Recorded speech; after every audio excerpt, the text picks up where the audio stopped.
Well, it was funny because like I realized last night as the third period was winding down, I was like, fuck, it's Monday. And we're going to be leaving here at like 4:40, like right in the heart of afternoon rush hour. Yeah. And then it was the same thing this morning. I was like getting dressed up. I looked at the clock. I was like, fuck.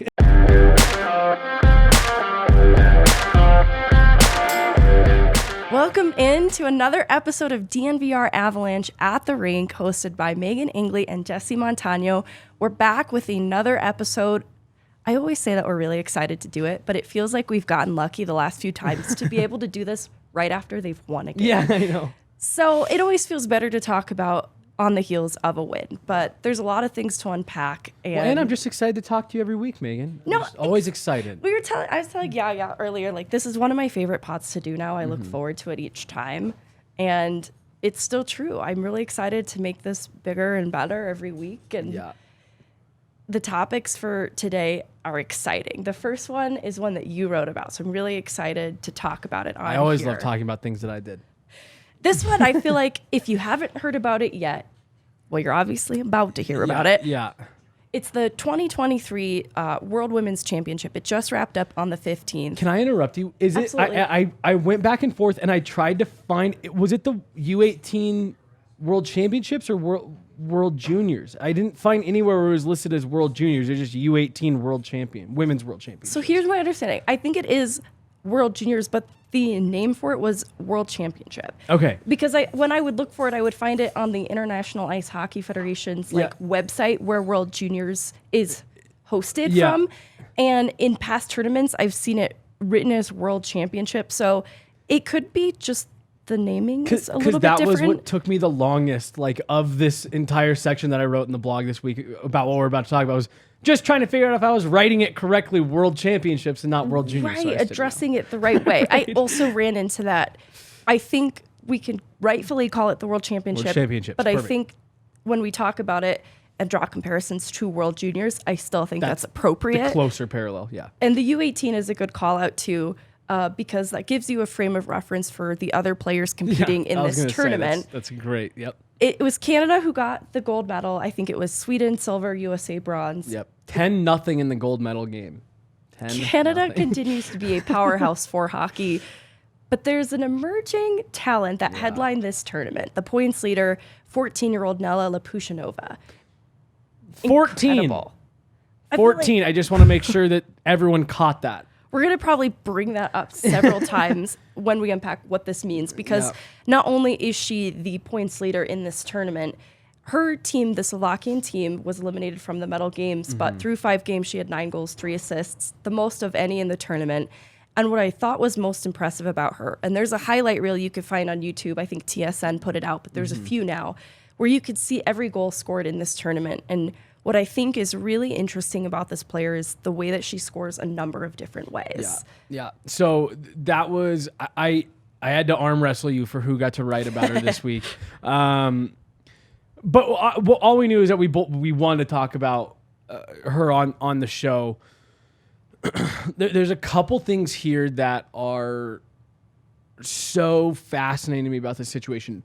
One, like you said, it's the way that she actually looks on the ice, and we'll get there in a second. But the biggest one for me, so you just mentioned, this is the U18s,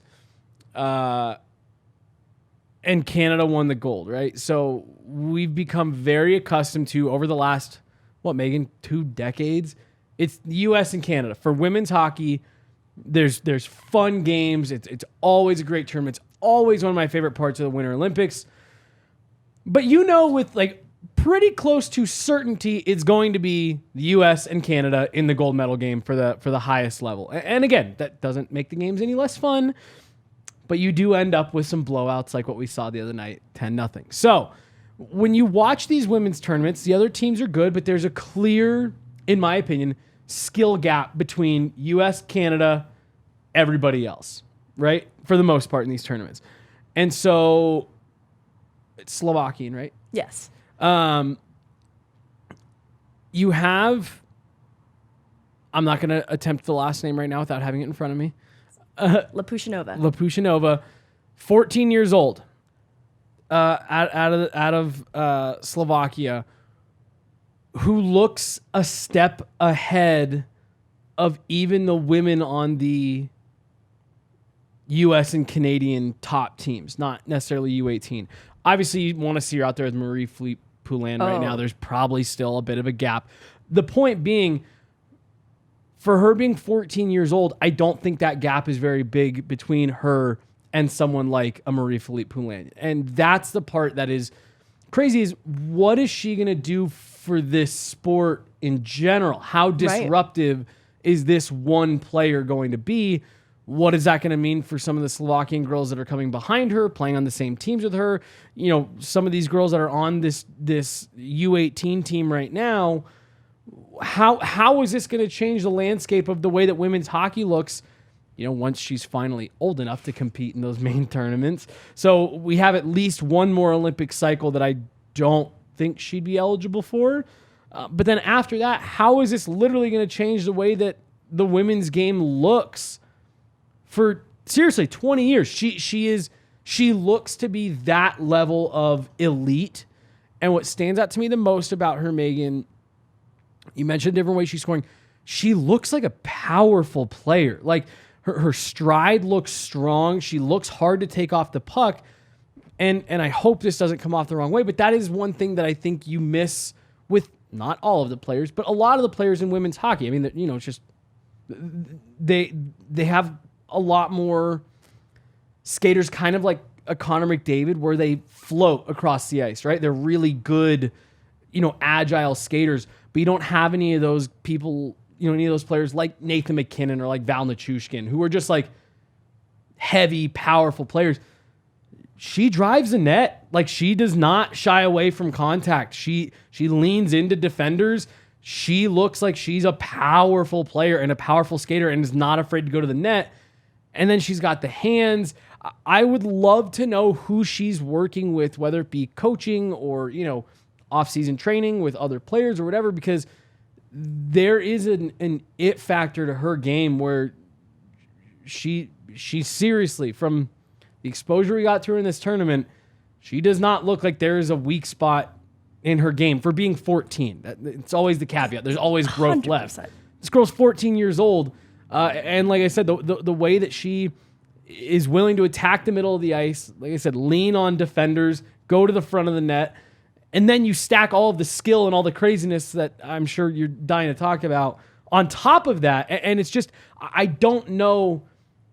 There's some really great women's players, again, especially on those U.S. and Canada teams. I don't know if I've ever seen a female player play the way that she is, if that makes sense.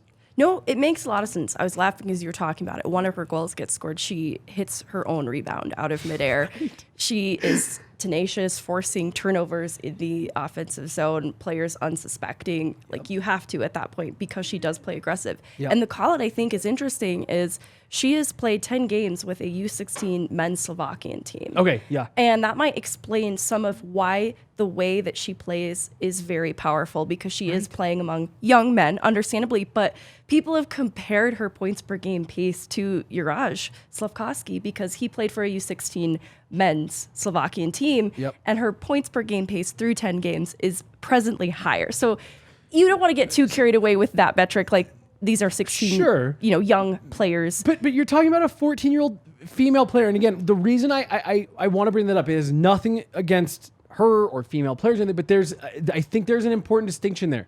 Women's hockey, from the time you're young to the highest level at the Olympics, it is technically non-contact, no hitting. Anybody who has watched a women's game ever knows there is plenty of contact, plenty of physicality, but there's not, you know, those, you know, big hits, and there's not the same embracing of physicality in the women's game for rule reasons. Like, rule reasons. I love that.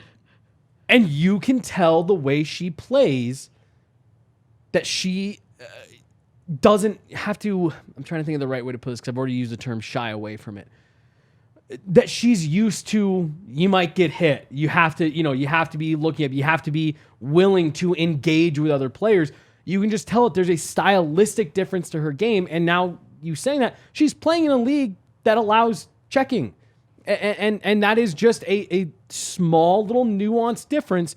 But when it comes to your timing and having your head up and your vision, I think it does make a little bit of a difference if you're playing in a league that says, hey, open ice hits are allowed versus a league that isn't, whether that's men's or women's. There's plenty of men's leagues now that to a certain level you aren't allowed to hit, but I think that is an important distinction. That there does just seem to be a thing about her timing where she just looks at, like you said, she's catching people off guard almost. Like they just don't look like they're expecting her aggressiveness. And I think that has a part to play in it. And I think you should compare her to Juraj Slafkovsky. Like it's the same league. It's the same types of players. She's 14 years old. I think that's extremely impressive. And I don't think we should shy away from that comparison at all, because I'll be honest with you, Megan, my first thought was when we went going back to this offseason, we had that conversation. I think it was a Q&A show about women in the NHL. And I made the comment, I said, look, I look at it right now and I don't think there is, maybe Poulin. You could take her and drop her in and on a certain team and a certain lineup. But what I did say in that show is I said, what I wholeheartedly believe is just with the growth of women's hockey that we've seen over the last decade, there will be some girl that comes along that is just, the Connor McDavid of women's hockey who will have that ability, who I think will be the first one that will maybe push for that. That conversation was my first thought watching this young lady in the World Championships these last couple weeks. I was trolling a lot of internet forums just to see how people in the hockey community are talking about this. Mm-hmm. And there is division in how people feel about this, but that is a conversation that is happening. Realistically, too, there are women in pro leagues and European pro leagues. Yep. Like, this has not ever been done before. Yep. Not never been done before. Right. It's not completely uncommon. Right. Like, if you're jumping to the NHL conversation directly, it's just that hasn't been done before specifically. But this is someone who at 14, there's a lot of runway left for her to show us what she's capable of. So much eligibility just in this tournament specifically. If she is continuing to play on young men's teams, that's going to be an interesting piece of the conversation. Huge. And the fearlessness that she plays with that we saw in this tournament is something that I think is going to carry her very far. If you don't watch all of the highlights, I recommend watching the Michigan goal that she scores in this tournament. There's an effortlessness to how she does it that shows you the confidence that this young player plays with. I would say arrogant in a positive way. Like confidence, but not arrogance. No, not arrogance. Yes, exactly. Arrogance sounds bad, but it's just like, I hate using the word swagger, but there is something about her that is so confident and fearless at 14 years old. That's the part that I just want to make sure we reiterate. Because again, this isn't like you had the women's U18s and some 18-year-old girl, went off and it was awesome. And let's see what she does in the World Championships this year. Like, no, this is a girl who, again, just for the sake of the NHL conversation that, we were saying, like, theoretically, this girl is 4 years from even being eligible for any of that kind of pro hockey, North American pro hockey conversation, right? American League, like, you're 4 years out from that. The way that she dominated this tournament, to me, she's already in that category that you could drop her in with the top tier women's teams, and I don't think she'd look out of place at all. And that's the part to me that makes this so intriguing. So let's say she does continue to play, at least for the next couple of years in men's leagues or, whatever, until she's 16. What is she going to look like in 4 years in terms of her ability, her physicality? She's 14. She's still going to get bigger, right? She's going to fill out more. This is a really intriguing player to watch in the women's hockey circuit. But like I said, Megan, my first thought was we will, whether people like it or not, you will see a female phenom come along that will shake up the conversation. I'm not saying that this girl is guaranteed going to make it to the NHL. But it'll age so well if she does. Right, we can look back on this in the year 2023. Right. And I just think that this girl has the potential to be the first player to shake up that conversation. Are we seeing a player that could crop? Maybe, the American League even. Yeah, the ECHL has tempted players before, women's players, and so American League just a step above it, but I think it's feasible. 14 Even years the old. ECHL. Yeah, that feels really in her line of sight. I completely agree. That is not to demerit what that league is either. It's just it feels within reach. Yeah, that's more of a statement about the level that she is playing at more than a demerit on the ECHL. Right. The major junior, there's a female goalie playing in the QMJHL. The barriers are very slowly starting to be broken. And it's the fact that she's 14 years old for me that says, keep this girl on your radar. If nothing else, she's going to make women's hockey so much more fun. And I think you're going to now have a third team that you can enter into that, that mix, U.S., Canada, and I think it will be Slovakia. So at bare minimum, keep an eye on her because she's going to shake up women's hockey quite a bit. But I do think if she continues to, kind of project at her current trajectory, I think she's got a chance to shake up the first female player in North American pro hockey conversation. At bare minimum, put herself on the radar for a PTO in a couple of years, like I said, in the American League or something, several years. She's still very young. Right, 14. I'm so excited. She was named MVP of the tournament. Yeah. Nella Lapushinova, 14 years old. It's a name to keep an eye on. Yeah, last thing with her, so what was it, 12 points, right? 9 goals, 3 assists. Yes. The previous record for a player under 15 years old, so again, she's 14. The previous record for a player 15 or younger at that tournament was 3 points. So, just more context for you. That's incredible. That's definitely a player we have to keep an eye on. Absolutely. Speaking of things to keep an eye on, the University of Denver Pioneers. Yeah. They are entering their stretch run in a season wherein they hope to repeat another national championship. And I don't want to get ahead of myself with that part of the conversation, but they are looking incredible as a team. They are number 3 in the country. They were 4 previously. They actually just rose to the number 3 place in the power rankings at the start of this week. And it's probably because of the weekend that they had against the Miami Redhawks here at home. They win both games 7-0. I was going to say it was back-to-back 7-0, right? So 2 shutouts from their goaltender, Magnus Cronut, who is, I believe, Tampa Bay Lightning draft pick. Let me just double-check that. Yep, 5th round, 2018 draft. 2 shutouts in his in this season too. I think they played Miami, or at least he was in net one other time. Shutout. He just has an incredible record against this team specifically. But not only does he get everything you could ever ask for in terms of goal support, 2 shutouts back to back. So I feel really comfortable with the goaltender that they have in net. If you are looking at their ability to repeat and compete for a national championship, I think he has a .918 save percentage on the year, a 15-5-0 record personally, but the team as a whole is 19-5-0. They're the best in the NCHC right now, and that is a competitive conference too. And they are getting a lot of support from their forward group. Some of the freshmen are stepping up. Some of their sophomore players are stepping up in a big way. You watch them and you see the ways in which their identity is very much rooted in getting support from depth players, because you see there's 2 different players who get a hat trick in each of these separate games.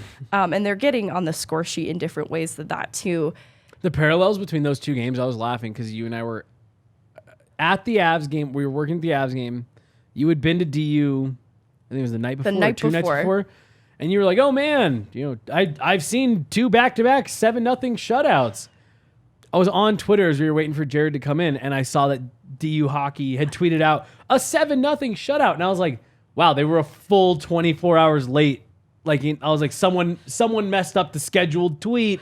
And then I looked, I was like, oh no, they won 7-0 again. It was just funny because, there was hat tricks in each one. It was just the parallels between the 2 games made me laugh. There's a lot of storylines to follow with this Denver team beyond just Sean Behrens. I know we get really excited about him, and there's reason to. He was also named NCHC Defenseman of the Week. Since his return from World Juniors, he has been incredibly productive. A goal and 3 assists through 3 games. And his role, too, I've watched has changed a little bit this season compared to last. He was top power play guy, getting a lot of his offense from that.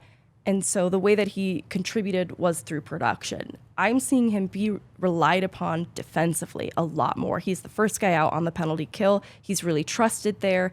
And I see the reasons why, too. The way that he tends to the net front, he's just swiping away pucks, tying up shooting passing lanes, and he's doing it effortlessly. His IQ has been the thing we tout most about him, but I'm really seeing since coming back from World Juniors where he shined defensively that he's continuing to be such a reliable player there that I think that's something to watch with Sean Barron specifically. I just want to pause real fast right there because I think what's exciting about that to hear for a guy like Sean Barron's, and it's easy to make, it's easy to point to this player, but, you look at a guy like Cale Makar, right? And even Devon Taves to a different extent. I think you've seen the swing in the NHL, which is where Sean Barron's is trying to get, to, we need puck moving, good skating defensemen who aren't just pylons out there. And now we've started to see that like kind of regress to the median where it's like, hey, yeah, we need all that. We need you to be doing this, but we can't have you be a black hole in your own end. And based on what we saw from Sean Barron's at WJCs and then just listening to what you're saying about his role, my guess is, and whether that's someone within the Avalanche organization or people that he worked with in the offseason, came to him and said, you need to be more of a factor in your own end because that's what it's going to take for you to stick in an NHL lineup. You can't just be power play specialist collecting points. And what I think is exciting and encouraging about it is that even going back to the WJCs in the summer, that kind of just how much more responsibility was given to him at this tournament tells you how much his game has changed and grown in 7 months, 8 months. That's awesome to hear for a young player who got to the Division I NCAA level, won a national championship, playing a certain way, and was told, hey, you need to add this other component to your game. And I don't know, Megan, do you think he's taking a step back offensively? No, I wanted to shout him out because I saw him just in the games this weekend specifically, operating a little bit more on the second power play unit than the first. Don't think that's a demerit of him. I'm seeing a lot of his offense actually come 5v5, which is interesting and good for a defenseman to be able to contribute outside of the power play where it is easy to pick up points that way. And I think that's part of it too, is seeing his ability to find offense outside of the man advantage. 100%. And he's doing that. So the overall numbers, we've addressed this before too, are down just a little bit, but then you look at his last 3 games and they're actually not really that down. And that is what I would shout him out, is that he's finding other ways to score. Sure. It's an important call out. And the team as a whole has a lot to look forward to. Going back to those summer WJCs, one of his teammates, Carter Mazur, was in that tournament with him, and he stayed healthy, so he got to get in a few more games. He was 3rd in goal scoring from that tournament, and he has improved his goal scoring total in his college career going into this season. So I caught up with him last Friday after the game just to ask him about the temperature check of the team and their feelings moving forward. And we'll insert an audio clip here of him talking about that. You were part of this team last year, and you saw what a championship team looked like. Obviously, the storyline for this year is chasing another national title. What are some similarities in this year's group from last, or even differences? Yeah, I would just say how close we are as a team. I feel like that's the best part of hockey, is just how close you are with your teammates. And last year, we were really close group, and just to have that kind of family chemistry and going into the later games and everyone producing, everyone having good games is just what's going to get us to the final goal, which is winning the national championship. I'm just caring about the win. I don't really care about individual stats. I want to win another national championship. That's something that I've always wanted to do, and since I've done it, it's just something that it's hard to repeat, and that's just something I want to do in my college career. All right, so that's Carter Mazur. He's a 3rd-round draft pick of the Detroit Red Wings. I heard he wears number 34, the inverse of Darren Helm's 43. I meant to confirm that with him. Was that really that intentional? Mm-hmm. I do think he is a Darren Helm fan, though. I'm going to just quick little detour because you brought it up. At the game last night, obviously the Red Wings are in town. Darren Helm is not playing right now, but his family was there. And it was really cute. His little kids were running around playing with a bunch of the Red Wings wives and little kids and all that stuff, and I just thought it was the cutest thing because he spent so long there. Obviously he's got some pretty deep-rooted relationships Like Dylan Larkin was out there talking to Darren Helm's wife and all that stuff, and it was just, it's always it's fun when you see like the human element. Very adorable. Saw that Dylan Larkin was giving Helm's kids pucks, and that is very precious. And we talk about the familial connections built in hockey and how it is like one big family, and the way those relationships persist even when players move on from teams is incredibly touching. And even what just Carter Mazur just said about how this team is like a family for the University of Denver, like those are the relationships that they're building right now that'll probably carry with them through a lifetime. And I think that is such a boon in a team's ability to compete for a national championship 100%. When they build those strong relationships. We'll wrap up the DU section, though. They're going to take on St. Cloud State this upcoming weekend. But the exciting talking point is they're going to be at Ball Arena later this month for the Gold Pan Series, that Colorado College DU rivalry. It's going to be wedged between some Avalanche games, but I think it'll be really fun to see DU in Ball Arena stage. Yeah, no, for sure. It's the inverse of what we saw in Arizona, right? At Mullet, where it's like you're getting to see these NHL teams at this tiny little venue. It is always cool when you go the opposite way too, when it's like here's a team that you normally see in this really small intimate venue getting to play on this huge stage. That'll be fun. And DUCC is always fun. I'm excited. I think CC is more competitive this year from when I have really last seen them, which was a long time ago, to be fair. So I'm excited to see what they do. They just played St. Cloud actually and split that series. So I'll be curious to see what DU does this upcoming weekend and how competitive CC is this year.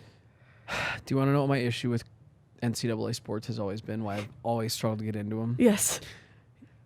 And it benefits you because success is built off the success of your program. So if you have a good program, in most situations, you're pretty much always going to be good. And if your program isn't good, your program's always going to be bad. And so, like, it's awesome that DU is going for 10 national championships. But, like, there are some of those other programs out there that are probably like, you motherfuckers. It definitely ebbs and flows because, like, I remember the end of the Gwozdecky era, it was competitive, but it was just fine. It was when Monty was ushered in that things really changed. And then because Carl coached under Monty, I think he's continued the success of this program and has enticed a lot of high drafted players to come back to this program. Because I remember a few years where, like, this is not a demerit of the NAL. But I remember, like, that's one reason I'm excited that NAL's coming to Colorado is because it is a feeder to D1 programs. And I think that's going to be an excellent pathway for players to play here in Colorado. And then they have 3 D1 teams right here in Colorado that they can look at to recruit from. So anyways, that was such a derailment. But so I got excited. I like the NAL. I was one of the reasons I'm really excited about the NAL. One of my best friends actually went and played for the Wichita Falls Wildcats, and it was from there he ended up getting tapped to go play at UMass Lowell, but Division I program, and he got picked out of the NAL. Not picked, but scouted. Yeah, it's a great pathway. Like, I know people were kind of dunking on it like it's just the NAL, but it's still a very viable pathway to D1 programs, which can be a stepping stone to even bigger things. So I'm excited. The U.S. men's national development team program played out of the NAL for a long time. Patrick Kane, Eric Johnson are former NAL players. I love that. I think you wrote about that too when you did it, the former At the Rink piece, which is out right now. We're going to promote it more even today, but you should check that out. Jared Bednar, when they finally get that first win with Ottawa, like after the disappointment of the Chicago game, I thought he had an interesting call out in media availability in talking about his assessment of that Chicago game. Yeah. So it was it was just so interesting to get his insight on it because the day before I had asked him, how is everyone kind of feeling about this, about how the Chicago game went? How have you guys kind of processed it now a day later? And he said, well, we're still processing it. He didn't rip into the team. He didn't, dunk on the performance or anything like that, but he said, we're still processing it. And, he talked about a couple of specific examples, things like that. And then they go out and they beat the Ottawa Senators 7-0. And the comment that you're referring to, he said something to the effect of, when you look at all those games lumped together during this, recent kind of skid, the 7 of 8, they all feel really bad because it's 7 of 8 that you've lost. But the point he was making was, our job is to not look at 7 of 8, but to say, okay, what happened in this game? What did we do well? What did we do poorly? And he said when we went through the Chicago game, what we found was we liked a lot of what we did. Were there breakdowns? Absolutely. Were there defensive lapses? Of course. Could any one of those power plays helped us win the game? Yes, we know that. But the overall 60-minute body of work, he said there was more that we liked than we didn't like. And he said that they felt internally that was the case for a lot of those games. So when you add them all up, he said even the guys in the room were feeling really down, but it was the coach's responsibility to say, hey, we're going to show you guys what you did well. We're going to show you what we want you guys to repeat. We want you to do more of. And I think you've now seen 13 goals in the last 2 games out of the Avs. I think that was the right messaging. It's tough right now. We're not feeling good in here. He said we're not frustrated. We're down. But there's plenty to build on. There is plenty to feel good about. Let's focus on those things and say, how can we replicate these things we're doing well, instead of, we had someone asking us, I think he was in the chat, does Jared Bednar bag skate these guys after the Chicago game? You could have come back with the bag skate and screaming and yelling, the fire and brimstone, you got to figure it out. But instead, they went with the approach of, we think there's enough here to build on, so we're going to take the tape from these last few games that we think we want to add these things together to build to a good performance. They built all those things together into a 7-0 win against the Senators. Then they took all those things plus a really great game against the Senators and said, cool, how can we now all package all of these things and put into another good performance? And I honestly thought the game against the Red Wings was an even better outing for them than the one against Ottawa. Even though the score wasn't as lopsided, I thought the game last night was a more complete effort, and it all stems from them building on the positives even during that losing skid. It wasn't necessarily a streak, technically a streak, but losing skid. I think it's an interesting call out to how a coach talks about his team and his players in moments of adversity. Yep. That's where the relationship with the media is important too, because then we put that out there and you don't doubt that players or their families are seeing how their coach talks about the team to media. Because there are conversations that he's having with the team directly.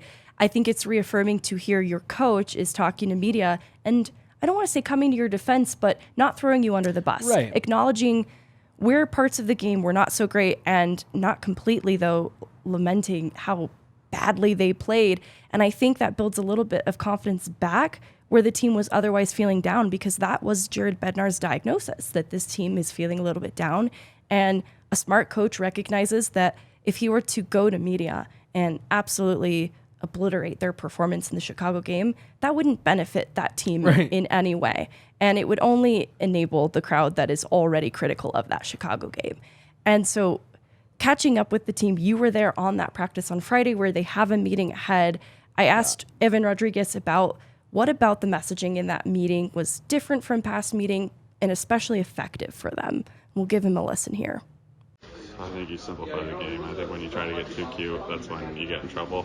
I think the cute, skilled, plays come when you play defense, and then it just comes naturally. Your instincts take over, and when you don't force things, that's when you have the most success. And we did a great job of that too. Not to go too far back, but after the Vancouver game, you have a good response in the Edmonton game. How do you make sure that the success from tonight carries over into your game on Monday? We play the same way we play today. It's got to be simple. I think we have to realize that we're not going to win games right now if we're being cute, and we're not going to win games trying to outscore teams. The way we're playing, we have to defend, and when we defend, we win games. If you look at our past 5-6 games, all of our wins, we keep them to 2 goals or less, and I think that's how we're going to have success. And when you met for practice yesterday, what was different about that meeting or especially effective? I think we talked about how everyone was being a little bit uptight, and holding their sticks a little bit and just trying to play loose, play on our toes and not worry about making mistakes. When you lose a few games, you start to, grip your stick a little too tight, and I think we just kind of let loose today. We used our feet, and we just, we got on the forecheck and let the game come to us. Last one, how are you guys feeling as a group right now? I think we know the position we're in. I think we want to start playing a positive game and start feeling confident. So I think we just have to play like today. We have to roll things over. We have to take it one game at a time, but we got to do the little things right to have success, and that's going to be our focus. So he talks about loosening up, simplifying the game, that guys were gripping sticks too tightly, and that suggests they're in their head a little bit too much, and they need to have a little bit of fun.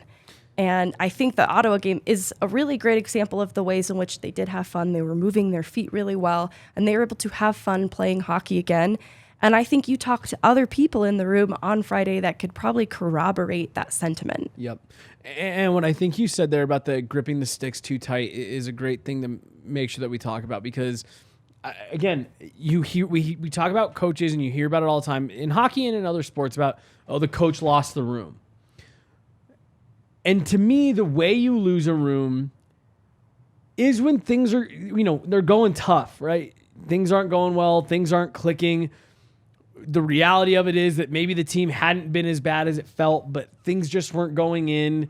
The fine details were a little off. Then every mistake feels that much worse, and it causes you to start gripping your stick. It causes you to say, well, God, why won't this go? We're right there. And if a coach comes in and lights you up and bag skates you, and to your point, drags you, to the media, I feel like that's an easy way, as a player to be like, well, fine, fuck you then. We think we're actually doing some good things, but apparently not. Apparently you think the effort's not there and the effort's not this. And it can feel like, well, they're not even paying attention. All they care about is the fact that we lost. They don't give a shit that we did, great things. And this is, hypothetically, they don't care that we did great things for 55 minutes. All they care about is that we lost. And I think the approach of Jared Bednar saying, whoa, let's take a step back. Why are we gripping the stick so tight? Here's 3 hours worth of tape of things that we've done great. Why are we gripping the sticks? We're not getting them to go. Relax. As long as we do these things, what's been the motto of this team for the last handful of years? Stick to your process, and the results will come. Put in the work first, and you'll put yourself in position to let your ability take over. And that would be my guess. That was the message. Let's go out and have some fun. Everyone relax. Put in the work. We're just going to go put in the work, and we're going to see where it gets us by the end of the night. And they outskated and outworked the Ottawa Senators all over the ice to the tune of 7-0. And I think that was just a great reminder of like, oh yeah, this is fun. When everyone's skating really hard, and when you're getting frustrated, you are naturally pulling up, right? Just in everyday life, forget hockey, forget sports. When you're having a bad day, things aren't going right, one little thing goes wrong, you go, whatever, I'm not even going to do that today. I'm not even going to deal with that today. And then you put it off, and now you got to deal with it later. Now it's even worse, and the grass has grown even longer. And yeah, you could have just run to the gas station to get some gas to fill up the mower, but you were frustrated and pissed, so you said never mind, and now it's way worse. Or maybe that's a bad analogy, but you know what I'm saying. Relax. You're doing things right. You're checking things off your list, even though, yeah, they're a little bit frustrating. You're getting them done, and that's what matters. And I think that's what the Avs were reminded of. You're doing the right things. The law of averages says if you keep doing the right things, eventually things are going to flip for you. And now we've seen the culmination of that. How much were they struggling to score goals, even though we felt like they were creating chances?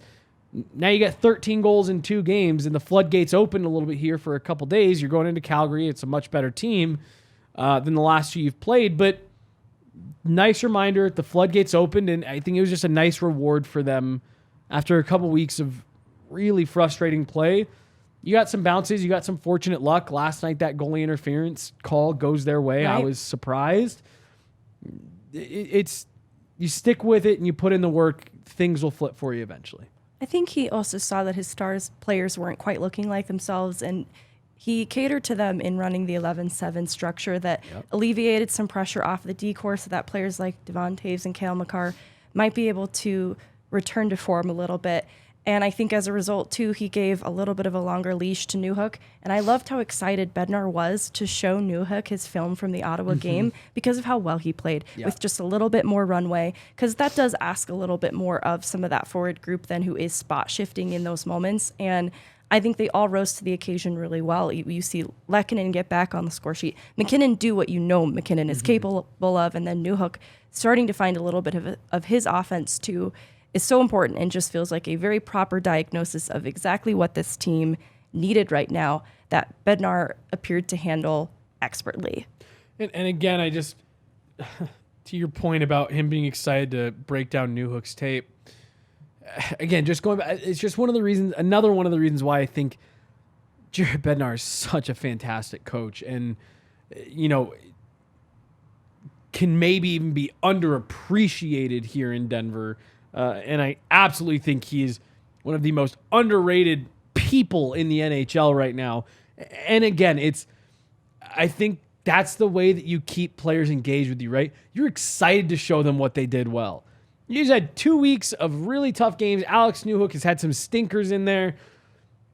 He's excited to show him his own potential, right? Jared Bednar loves it because he gets the benefit of a good player. Right.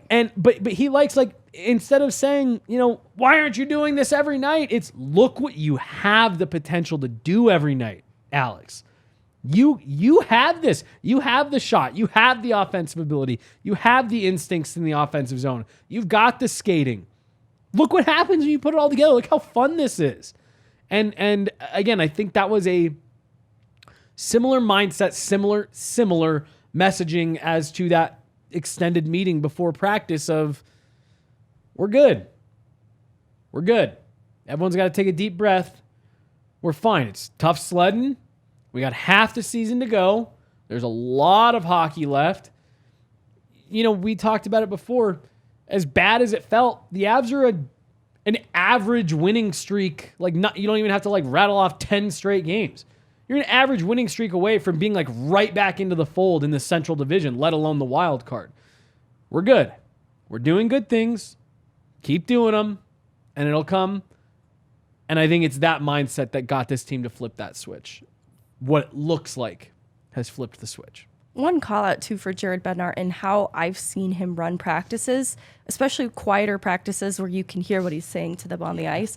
He's unafraid to give instruction, right? Move your feet. But he also is unafraid to give words of affirmation when he likes what he sees. He will call out things like, nice job. Yeah. And I just think he's a very affirming coach. And that's, we go into the development side of things and we talk about the differences between this league and the next, but he is unafraid to uplift and empower his players too, no matter what stage in their career that they are at. And I think that's something that works for him as a coach. I think he has, and Nazem Kadri and Cale Makar talked to us about this last year at the All-Star game. He has the ability to scream and yell and get after you if he needs to. But I think he is someone, to your point, Megan, that tries to focus his coaching on what you do well instead of what you don't do well. And you and I were just talking about this the other night, Megan. Someone believing in you is a powerful thing. And I think with the way that the league is now and everyone's a little bit younger, everyone's got a little bit, there's more expected of all four lines. And I think having someone who isn't afraid to say, we lost 5-0 tonight. We have plenty that we're going to talk about that we need to improve on. But here's what you did well. I think that goes a long way with players just feeling that belief. And we'll begin winding it down now. We're going to be at practice in 30 minutes. 30 minutes, so yeah. We could do just a practice video giving people updates on injuries, especially once we do hear from Jared Bednar following that. Yep. So that'll be all for today for the DNVR Avalanche at the Rink podcast. But we'll be back next week with another episode for you guys. Be sure to like, subscribe, leave a comment if you like what we're doing. All of it.